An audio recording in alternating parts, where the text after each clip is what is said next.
kualitas suatu ilmu yang disampaikan, bagaimana dia yang menyampaikan, sudah pernah melaksanakan atau belum. Orang yang sudah pernah melaksanakan dan itu sudah ahlinya, biasanya akan menyentuh hati jamaahnya.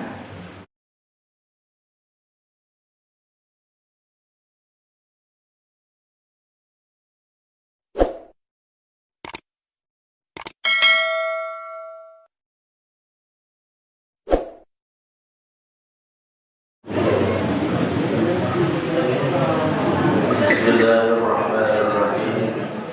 Assalamualaikum warahmatullahi wabarakatuh. Waalaikumsalam warahmatullahi wabarakatuh. Innal hamdalillah usalli wa usallimu ala sayyidina Muhammadin ibn Abdillah wa ala alihi wa ashabihi wa man tabi'ahu ila yaumil qiyamah. Ma'asyiral hadirin kaum muslimin jamaah salat subuh Masjid Jami Al-Muttaqin yang sama-sama mengharap ridha Allah Subhanahu wa taala. Puji serta syukur mari sama-sama kita panjatkan kehadirat Allah Subhanahu wa taala yang Maha Ghafur. Salawat dan salam mari sama-sama kita sanjungkan, dan semoga Allah senantiasa limpah curahkan kepada habibana wa nabiyyana wa maulana Muhammadin sallallahu alaihi wasallam, juga kepada keluarganya, kepada para sahabatnya, pengikut-pengikutnya hingga akhir zaman, dan semua kita semua yang duduk di masjid ini kelak di padang mahsyar di hari kiamat di yaumul jaza mendapatkan pertolongan Allah dan syafaat dari Nabi kita Muhammad sallallahu alaihi wasallam. Amin Allahumma amin. Pertama-tama yang saya hormati Ketua DKM Masjid Jami Al-Muttaqin yang saat ini tengah berada di Tasik ya. Kita doakan mudah-mudahan beliau senantiasa diselamatkan Allah Subhanahu wa taala dalam perjalanannya, dalam kesehariannya di sana, terutama dalam membimbing kita masyarakat Neglasari ya. Mudah-mudahan beliau diberikan kekuatan iman Islam, diberikan kesabaran dalam membimbing kita semua di sini. Jajaran pengurus yang saya tidak bisa sebutkan satu persatu, namun demi Allah tidak mengurangi rasa hormat saya kepada para tokoh sekalian. Mudah-mudahan ibu-ibu, bapak-bapak, kakak-kakak, adik-adik, dan semua para elemen masyarakat di Neglasari, mudah-mudahan kita semua senantiasa mendapatkan rahmat Allah Subhanahu wa taala. Keluarga kita senantiasa diberikan keluarga yang sakinah, mawaddah, warahmah, dan dimudahkan segala urusannya baik dunia maupun akhirat. Amin Allahumma amin. Ibu-ibu, bapak-bapak yang dirahmati Allah Subhanahu wa taala, sebagaimana biasanya kuliah subuh sampai berarti 30 menit ya, kurang lebih 5 menit. Nanti dikasih tahu ya betul kalau saya 15 tahun ngomongnya. Soalnya kalau ngomong itu nggak terasa, kalau yang merasakan itu yang mendengar, melihat, kesel lama banget ya Ustaz ceramahnya. Kalau yang ngomong nggak terasa, biasanya seperti itu. Kalau yang siapa sih itu yang ceramah? Sepertinya jangan kenapa? Kelamaan, ngantuk. Biasanya kalau yang segini, bapak-bapak kalau ada kegiatan kuliah khusus ngapain? Itu buka puasa apa?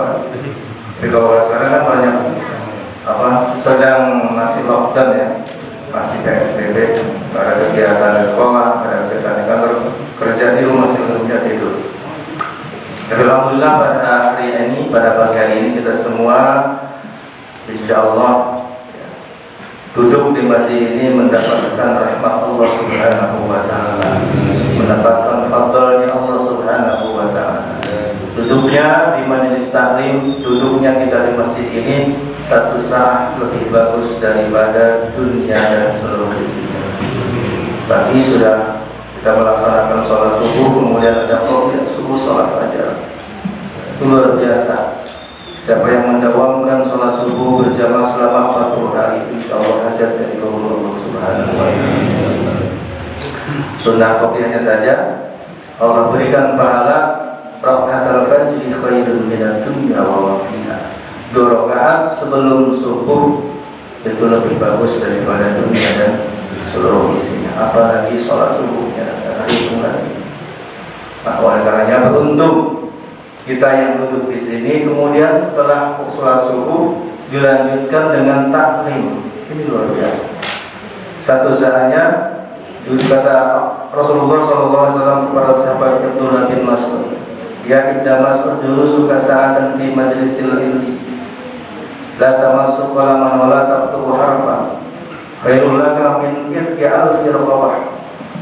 Wahai Abdullah bin Mas'ud, duduknya kamu 1 saat, 1 jam di majelis ilmu, khairul laka, itu lebih bagus, lebih baik untukmu, min itqi alfi raqabah, daripada memerdekakan 1000 hakim.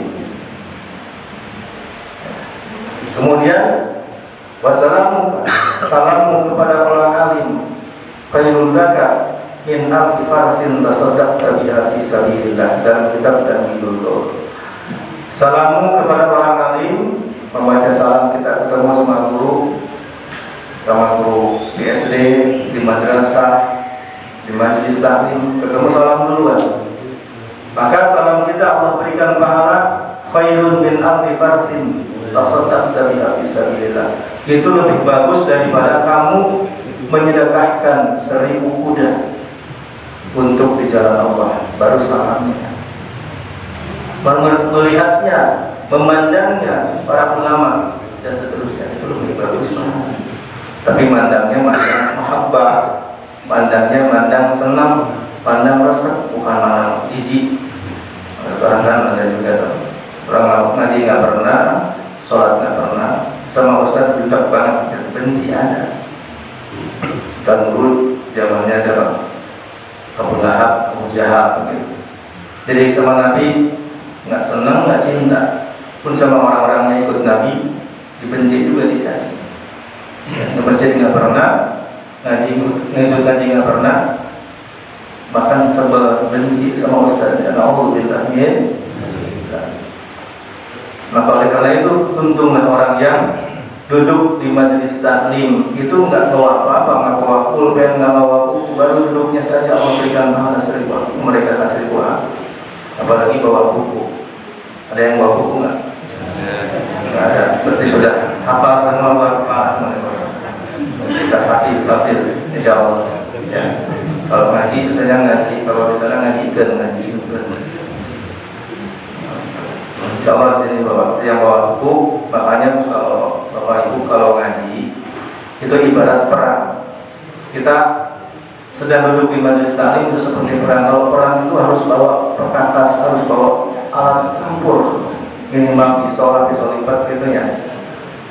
Nah ngaji juga sama, harus bawa senjata. Senjatanya apa? Pulpen dan buku tulis.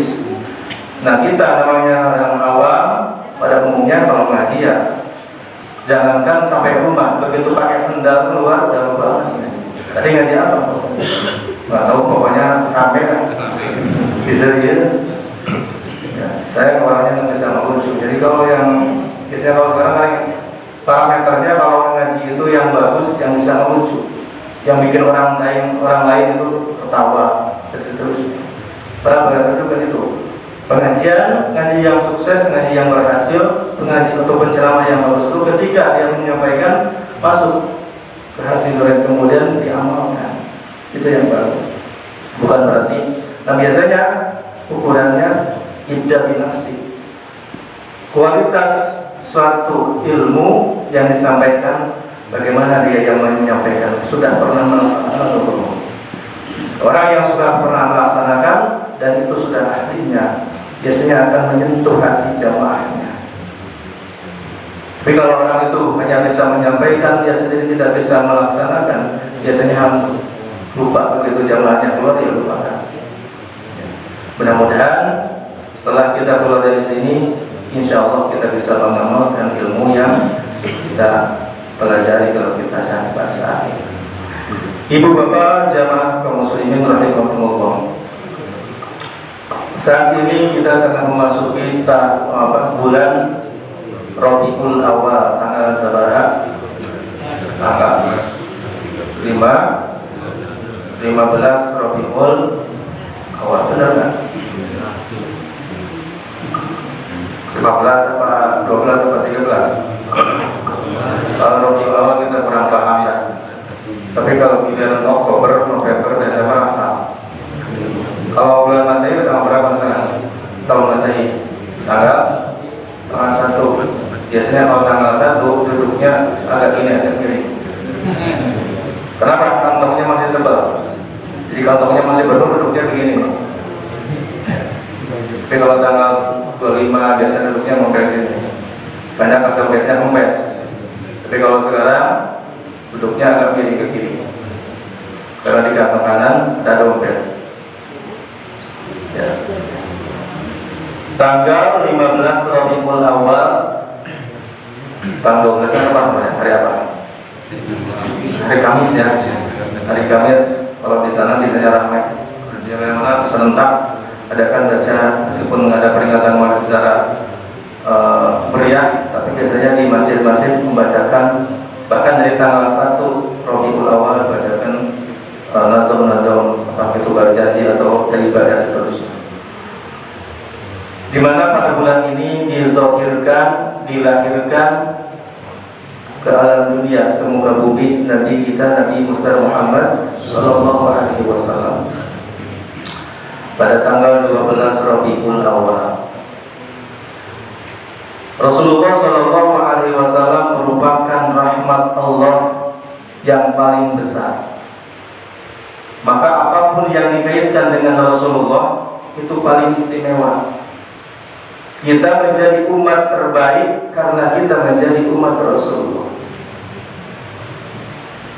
Al-Quran menjadi kitab terbaik karena diturunkan kepada Rasulullah. Apapun yang dikaitkan dengan Rasulullah Muhammad SAW, semuanya menjadi yang terbaik. Oleh karena itu Allah Subhanahu wa Ta'ala berfirman dalam surah Yunus, kalau tidak salah ayat 58. Tinggal ya korekan lagi. Pulang dari rumah, pulang dari sini ke rumah, tinggal ya. Allah Subhanahu wa Ta'ala berfirman dalam surah Yunus ayat 58. A'udzu billahi minasy syaithanir rajim. Bismillahirrahmanirrahim. Qul bi fadlillahi wa bi rahmatihi فَلِذَلِكَ فَلْيَفْرَحُوا هُوَ خَيْرٌ مِّمَّا يَجْمَعُونَ.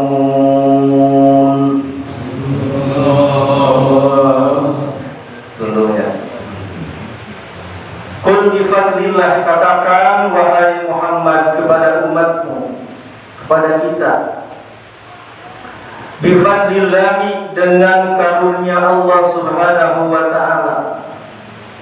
Sebagian ahli mufassir mengatakan fadlnya Allah itu adalah Al-Quran. Ada juga yang mengatakan fadlnya Allah Subhanahu wa Ta'ala itu adalah agama Islam. Agama Islam merupakan agama benar, bukan paling benar. Kalau paling benar berarti yang lain juga benar. Harusnya seperti itu. Jadi agama Islam itu agama yang benar, bukan agama yang paling benar menurut kita. Kalau agama yang paling benar berarti agama Hindu, agama Buddha dan seterusnya adalah agama benar juga. Berarti yang paling benar itu agama apa? Agama yang benar itu adalah agama Islam, bukan kalimatnya, bukan kalimat yang paling benar. Kita yakini inna dina indallahil Islam, wa may yabtaghi ghairal Islam dinan fala yuqbal minhu wa huwa fil akhirati minal khasirin. Agama Islam itu agama yang benar. Dan semua juga agama dari mulai Nabi Adam sampai nanti kita semuanya agama Islam. Tidak ada agama Yahudi, tidak ada agama Nasrani, itu adalah bangsa. Semuanya bertauhid. Tidak ada yang menyatukan Allah Subhanahu wa Ta'ala. Cuma syariatnya yang berbeda. Caranya, cara menyembahnya, puasanya, sholatnya. Puasanya ada yang sehari puasa, sehari buka, sehari puasa, sehari buka. Saya itu Nabi siapa? Nabi Daud. Ada yang puasanya tanggal 10 Muharram. Ada yang puasanya setiap tanggal 13, 14, 15. Disebut Ayyamul Bid, hari-hari di bulan terang. Dulu sekarang syariat kita 1 tahun 1 bulan, yaitu di bulan Ramadan. Itu syariatnya. Tapi la ilaha illallahnya sama, la ilaha illallah ada Rasulullah misalkan awal Nabi Adam. Nah, oleh karena itu agama adalah merupakan karunia Allah Subhanahu wa Ta'ala, dan kita dari lain tidak meminta dari Allah melahirkan saya dalam agama Islam. Ini adalah karunia yang luar biasa. Maka disebut fadl. Fadl itu adalah nikmat yang kita tidak minta. Pernah nggak Bapak setelah sholat minta, ya Allah, abdi nyuhunkeun hijab anu seueur, pernah nggak? Hijab mata. Pernah? Di sholat, ya Allah, minta nafas yang banyak, kedip mata yang banyak. Pernah? Belum pernah. Itu adalah kalau kita sadari itu nikmat yang luar biasa. Maaf, buang angin itu nikmat. Apakah pernah kita minta sama Allah, minta sing dihambang dan buang angin? Pernah? Belum pernah. Padahal itu nikmat juga. Terasa nikmatnya seperti apa? Ketika nikmat itu dicabut dari diri kita. Coba Bapak, ketika sakit makan enak kan? Tapi kalau sedang sehat enak. Makanan enak, ya, enak makan dan makanannya enak, itu yang bagus. Kalau lagi sakit, apapun makanan satu pahit, benar. Makanan apapun, mau soto Padang, soto Lamongan, soto macam-macam. Tapi kalau sedang sehat, nikmat terasa. Tapi begitu sedang sakit, apapun, buah apapun terasa satu, cuman pahit doang. Nah, faktornya Allah, nikmat yang Allah berikan kepada kita, jangankan yang kita minta, yang kita tidak minta pun Allah berikan kepada kita. Nikmat Islam ini sudah Allah berikan dari semenjak kita di alam ruh. Alastu bi rabbikum, kata Allah. Apakah kalian menyaksikan bahwa aku adalah Tuhan kalian? Qalu, semua kita waktu itu menjawab, bala syahidna. Ya Tuhan, wahai Rabb, syahidna, kami menyaksikan Engkau adalah Tuhan kami. Tapi begitu dilahirkan, tergantung orang tua. Kullu mauludin yuladu alal fitrah. Setiap yang dilahirkan semuanya dalam keadaan fitrah. Fitrah itu suci, beragama Islam, tidak terkena dosa. Baik itu keturunan Nasrani, Yahudi, dan seterusnya. Semuanya suci. Kalau dia meninggal, kalau dia mati, ya meninggal, maka surga. Kemudian kedua, selain fadlnya Allah wa bi rahmatihi, dan rahmat Allah. Rahmat Allah itu kanyarah kadirin Allah Ta'ala. Kita bisa duduk di sini adalah merupakan rahmat Allah. Kita bisa tidur dengannya, hidup dengan istri, berkumpul dengan keluarga, seterusnya. Itu merupakan rahmat Allah. Kalau tidak ada rahmat Allah, kita tidak akan bisa duduk di sini. Bahkan rahmatnya Allah, kasih sayang, kasihnya Allah bukan hanya diturunkan kepada orang yang beriman, tapi orang-orang di luar sana, orang non-muslim, orang kafir, ya kafir atau orang muslim, ya, orang muslim. Itu diturunkan kepada mereka juga, nikmatnya makan, nikmatnya tidur, nikmatnya dan minum dan seterusnya. Itu merupakan rahmat Allah, kasihnya Allah kepada mereka, kepada kita selaku umat. Nah, sedangkan rahmat yang paling besar adalah Rasulullah Sallallahu Alaihi Wasallam. Wa ma arsalnaka illa rahmatan lil alamin. Tidaklah aku utus engkau wahai Muhammad melainkan merupakan rahmat bagi seluruh alam. Bukan hanya kita manusia, seluruh alam, alam jin. Bahkan jika saja laulaka dalam hadis qudsi, bukan hanya kamu wahai Muhammad, ma khalaqtul aflaq. Aku kata Allah tidak akan menciptakan seluruh permukaan bumi dan langit seterusnya. Apapun yang ada di Allah ciptakan tidak akan harus tidak akan ciptakan. Semuanya bersumber dari Nur Muhammad SAW. Rasulullah diciptakan lebih dulu atau dilahirkan paling akhir. Jadi semuanya bersumber dari Nur Muhammad SAW. Dan kita senantiasa meminta rahmat Allah Subhanahu wa Ta'ala dalam berbagai macam tingkah atau kondisi. Senantiasa kita minta rahmat Allah Subhanahu wa Ta'ala. Bahkan sebelum saya ngomong tadi diawali dengan Assalamualaikum warahmatullah, dengan rahmat Allah. Minta rahmat Allah, semuanya dengan rahmat Allah. Membawa rahmat Allah kurang bisa. Dan rahmat Allah Subhanahu wa Ta'ala yang terbesar adalah baginda Rasulullah SAW. Kita kalau tidak ada Rasulullah, tidak akan bisa mengenal Islam, tidak tahu iman, tidak tahu salat dan seterusnya.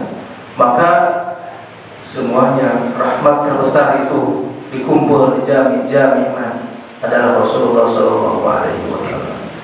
Dan kita harus wajib bersyukur kepada Allah dengan dizahirkannya, bahkan menjadi umat Rasulullah yang kita tidak minta. Ini merupakan nikmat luar biasa untuk kita. Wa khairun mimma yajma'un.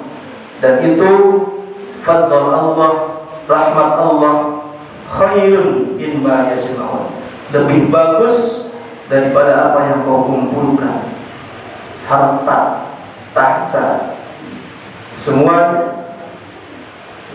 Nikmat yang dua ini lebih bagus daripada semua dunia dan seluruh isinya. Kita tidak menyadari nikmat yang paling besar itu mungkin menurut kita banyak duit. Maka parameter orang sekarang tidak pada umumnya, orang itu kalau sudah sukses dia sudah banyak mobilnya mobilan, rumahnya bertingkat. Itu parameter biasa seperti itu. Oh, dia sudah sukses, kenapa? Kita pakai mobil bagus banget, sukses. Ukurannya sukses seperti biasanya pada umumnya. Udah sukses, kenapa? Sekarang pangkatnya naik terus. Sudah dari asalnya kopral jadi jenderal. Jadi parameter ukuran sukses itu dunia pada umumnya. Jabatan. Kalau parameter ukuran sukses itu jabatan, kedudukan, maka siapa yang paling sukses? Fir'aun. Fir'aun itu jadi raja bukan hanya di Timur Tengah, seluruh dunia semua dirajai sama Fir'aun.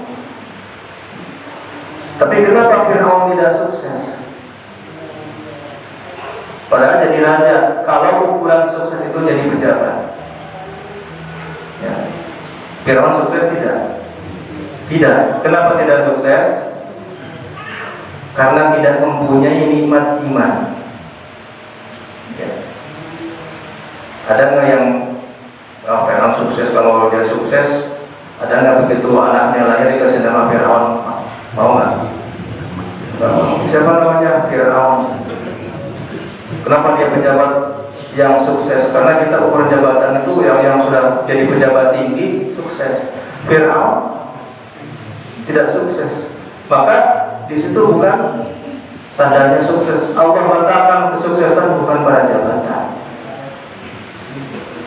Kemudian orang yang sukses itu yang banyak harta, hartanya melimpah, tanahnya di mana-mana, uangnya tidak tertampung lagi. Di bank mana ada punya?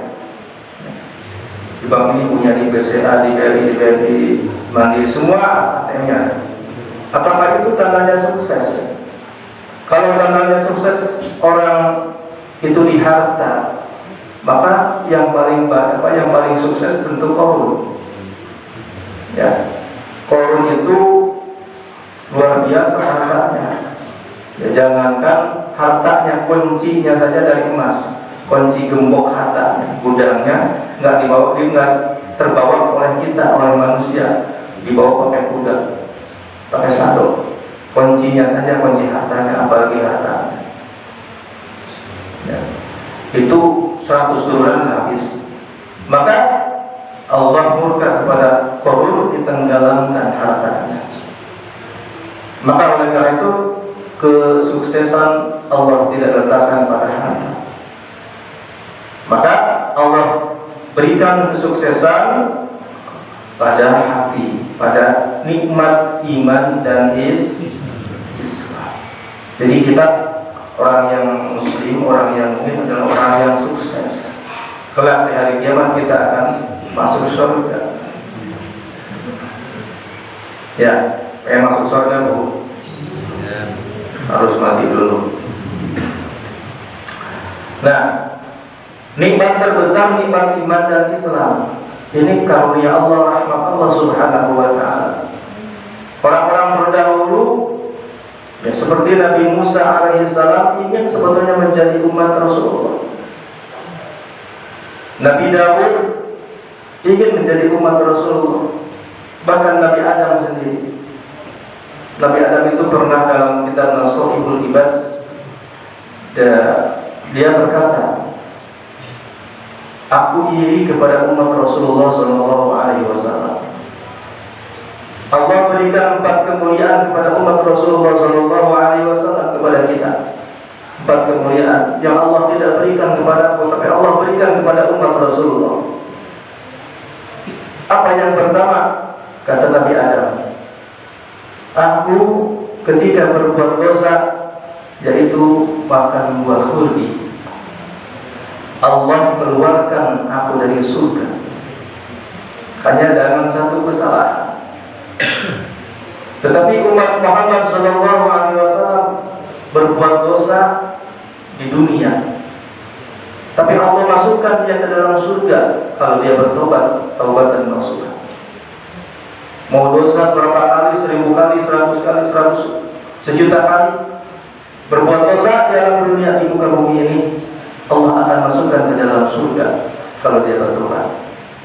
Tapi Nabi Adam melakukan dosa hiji dikeluarkan di surga. Kurang kalau kita hitung sampai berbuat dosa, tapi insya Allah kelak akan dimasukkan Allah ke dalam surga. Dan itu tidak berikan kepada Nabi Adam. Yang kedua, kata Nabi Adam, aku ketika berbuat dosa yang satu tadi itu, makan buah khuldi, Allah pisahkan aku dengan istriku. Allah turunkan Nabi Adam di mana? Ketika di keluar dunia, masuk turun dunia di India, Himalaya, di bawah gunung Himalaya. Siti Hawa di Jeddah, dipisahkan karena dosa tadi.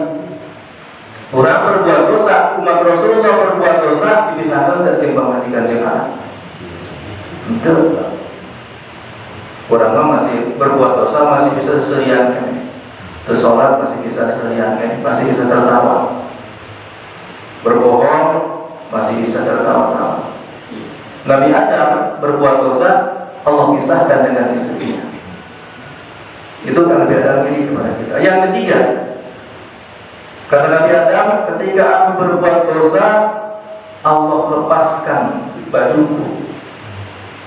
Ya, Allah lepaskan bajuku, dikeluarkan di tangan jangan. Karena berbuat dosa, Allah murka. Berbuat dosa pakai baju, Nabi Adam itu aja. umat Rasulullah jika berdosa ketika itu berdosa telanjang, tapi berbuat dosa telanjang, tapi masih diberikan pakaian oleh Allah Subhanahu wa Ta'ala. Kurang mana? Ya, jika berdosa telanjang tapi dicopotkan kata di bajuan Allah. Ya Allah, untuk menjadi umat Rasulullah. Masyaallah hadirin kaum muslimin jamaah salat subuh rahimakumullah. Kemudian berangkat ya. 3. Tadi berapa? 3. Sekarang keempat. Tadi yang pertama Allah Nabi Adam keluarkan dari surga. Yang kedua dipisahkan oleh istrinya dan anak-anak. Yang ketiga Allah lepas bagi Nabi Adam karena berbuat dosa. Yang keempat Allah Subhanahu wa Ta'ala memberikan kemuliaan kepada Rasulullah SAW, umat Rasulullah SAW, Nabi Adam alaihissalam ketika berbuat dosa makan buah khuldi, dia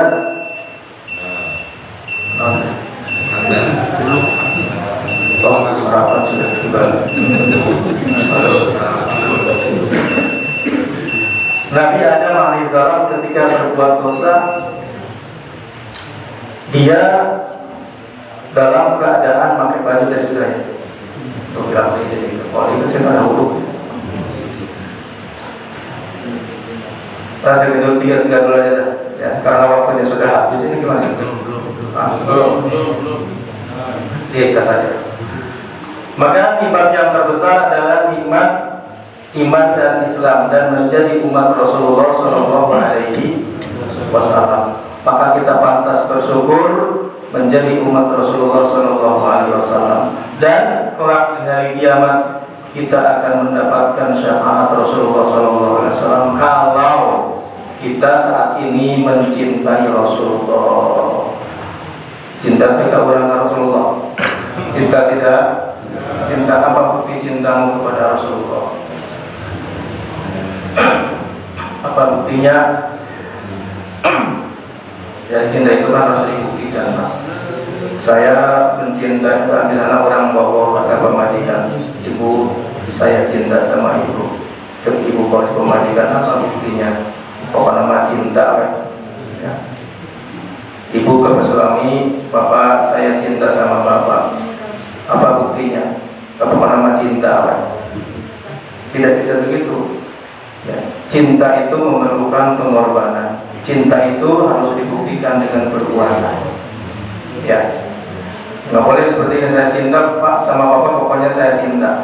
Malam ini misalnya suami istri mau keluar jam 12, dilarang sama suaminya, kenapa? Jam 12 mau keluar kemana? Pokoknya jangan banyak ngomong, pokoknya saya ibu cinta ke bapak. Bukan begitu cinta ya. Harus taat kepada apa yang dicintainya, harus patuh kepada Allah dan kepada Rasulullah. Ma atakumur rasul fatuhu wa ma nahakum anhu fantahu. Barang yang dari atas sampai jam benar-benar sampai jam 8 sampai jam 7 ya, sudah dari penoloban. Nah, cinta harus dibuktikan oleh perbuatan kita. Mana bukti cinta kita kepada Rasulullah Muhammad SAW? Satu saja, kita orang yang mencintai apa yang ia cintai, maka harus banyak biasanya menyebut nama benda yang ia sukai dan ia cintai. Man ahabba syai'an aktsar dzikru. Barang siapa yang suka sesuatu, dia akan banyak menyebut yang dia cintai. Kalau kita suka sama misalnya benda, ada pemuda kayak motor, anak orang kayak motor, panggil motor. Kita tiap waktu, tiap menit, tiap sholat, mau tidur, mau bangun disebut-sebut ke salat ya. Berfirman inna salati wa nusuki wa mahyaya. Kalau udah kayak motor ya, inna salati wa susuki wa yamaha. Kalau mimpi minggu, aku kayak motor. Ketika bapak dulu waktu kasmaran sama ibu, kamar-kamar ingat si ibu, ingat kamu arek dahar, ingat kamu mau tidur, ingat kamu mau ke WC, ingat kamu. Yang terbayang wajah tidur. Itu namanya cinta. Ketika kita alokasikan cinta kita kepada Rasulullah SAW, apakah seperti itu? Kata Sayyidina Abu Bakar As-Siddiq, jika seorang itu mencintai apa yang Rasulullah, maksudnya mencintai Rasulullah sampai meneteskan air mata karena rindunya kepada Rasulullah. Pernahkah kita kangen rindu kepada Rasulullah sampai meneteskan air mata? Biasanya kan orang cinta itu kangen itu sampai kangen rindu sampai keluar air matanya sedang keras. Kata Sayyidina Abu Bakar, ketika ada seorang hamba sahayat badui, ya waktu kenyataan. Ketika Rasulullah SAW menyampaikan pidato khutbah ceramah menerangkan ihwal hari kiamat, menerangkan hari kiamat, tentang kejadian hari kiamat, semua para sahabat menangis, termasuk Sayyidina Abu Bakar, Sayyidina Umar, Sayyidina Utsman, Sayyidina Ali menangis karena saking takutnya hari kiamat. Kata Sayyidina Abu Bakar, ya Rabb, ketika itu beliau melihat seekor kucing. Ya Allah, meninggalnya jadi kucing.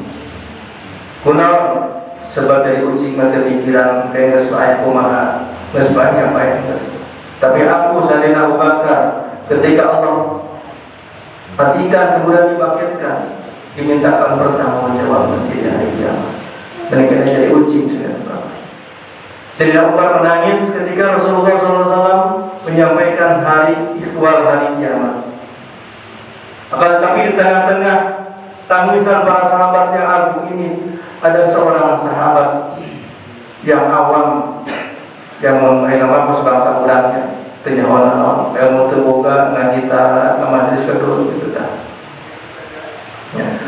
Nanya, wahai Rasulullah, mata saat ya Rasulullah, kapan hari kiamat itu ya Rasulullah?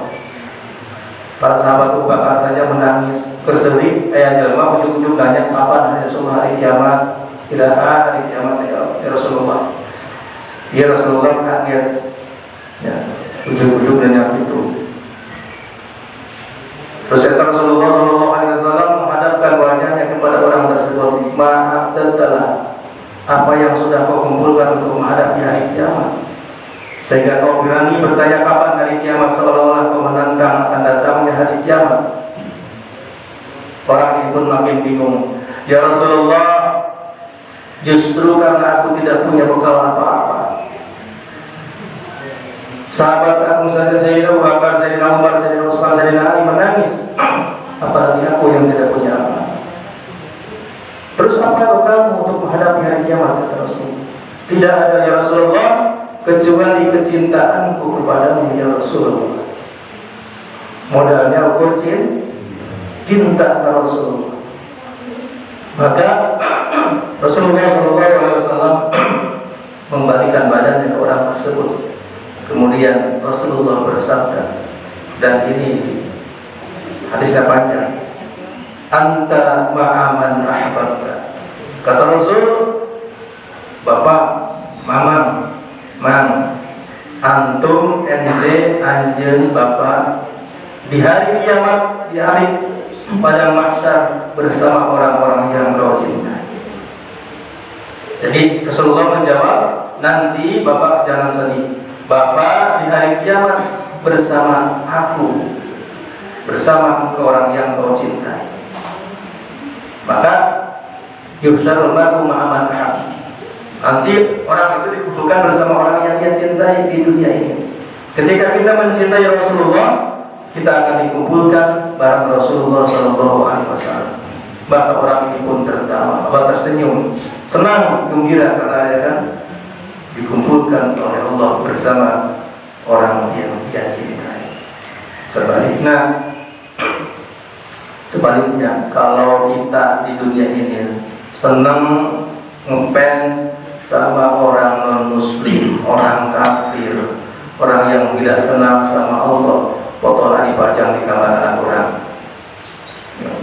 Cristiano Ronaldo, ya, kayaknya di kamar ngefans. Siapa lagi? Artis-artis Korea. Anak kita akan dikumpulkan bersama mereka, orang yang kita cintai. Dan yang dikumpulkan jangan itu lain. Nauzubillah min. Dan kalau orang kafir aktingnya jelas. Dia juga apa di neraka orang kafir? Di neraka. Boleh senang boleh, tapi jangan dimasukkan ke dalam hati. Sekedar sama. Nggak usah dipajang-pajang. Yang kita pajang di rumah kita itu fotonya para ulama, fotonya para wali, fotonya para ajengan kita. Jangan foto seperti itu. Itu akan ini bukti cinta kita kepada mereka.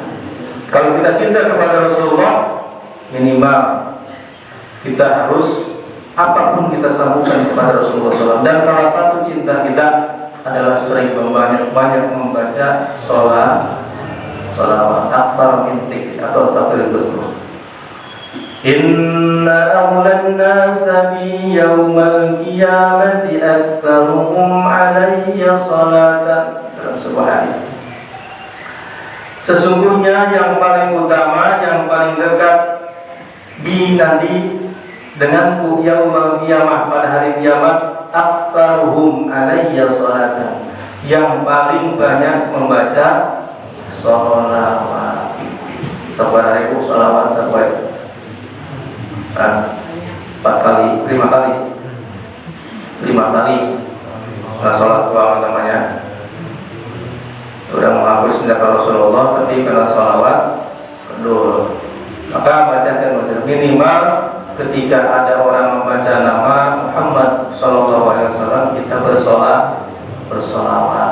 Pelit jika Rasulullah, namun jemaah ketika disebut namaku, tapi menak ngambil temui. Jadi makanya ketika Rasulullah disebut, kita ini membaca Sallallahu Alaihi Wasallam. Itu insyaallah dengan bukti cinta kita kepada Rasulullah SAW, dengan memperbanyak membaca sholawat, kita akan mendapatkan syafaatul uzma dari kiamat. Dan syafaat itu mencari lama diibaratkan menambah air. Kalau kita ingin dapat syafaat, maka jangan kurang masalah, mau puasa, mau di kiamat minta syafaat mereka kayak gitu. Syafaat seperti orang buka samping, buka baju, sobek bolong.